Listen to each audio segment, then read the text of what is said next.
এটি একটি ইন্ডিয়ান ফ্লোরিভান্ডা ভ্যারাইটির গোলাপ। গোলাপটি 3 বছরের পুরনো। এই বছর গ্রীষ্মকালের এক কালবৈশাখীর বিকালে গোলাপটির টবটি ভেঙে যায়। ওই রৌদ্রের মধ্যে গাছটিকে রিপোর্টিং করার পসিবল হয়নি, তাই এখন রিপোর্টিং করব। সয়েল মিক্স ওপরে স্ক্রিনে তুলে ধরলাম। এই সময়টি যে কোনো গাছের রিপোর্টিং করা বা ব্রুনিং করার জন্য একটি আইডিয়াল সময়। গাছটিকে পুরনো টবটি থেকে তুলে নিয়ে গাছের নিচে থাকা শিকড়গুলিকে কেটে নিতে হবে। এরপর গাছের গোড়ার মাটিটিকে ছাড়িয়ে নিতে হবে ভালোভাবে। এই গোলাপটি বছরের প্রতিটা সময়তেই ফুল দিয়ে থাকে। এরপর গাছের রুটগুলিকে কিছুটা কেটে নিতে হবে। ভালো গাছ করার একটি সিক্রেট হলো ভালো ড্রেনেজ হোল তৈরি করা।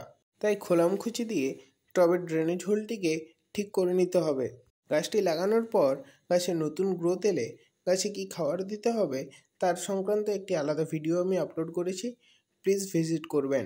গাছটি লাগানোর 2 দিন পর 1 লিটার জলে 1 গ্রাম এপসাম সল্ট গুলে স্প্রে করবেন।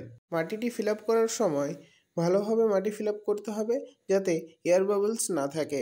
গাছটি লাগানোর পর গাছের অতিরিক্ত বেড়ে যাওয়া ডালগুলিকে কেটে দেব এবং কাটা অংশে অবশ্যই ফাঙ্গিসাইডের প্রলেপ লাগাতে হবে। গাছটিকে রিপোর্টিং করার পর গাছটিকে 1 সপ্তাহ সেমিসেটে রাখতে হবে। গাছটি লাগানোর পর অবশ্যই হিউমিক অ্যাসিড এবং ফাঙ্গিসাইড মিশ্রিত জল কিছুদিন গাছের গোড়ায় দিতে হবে।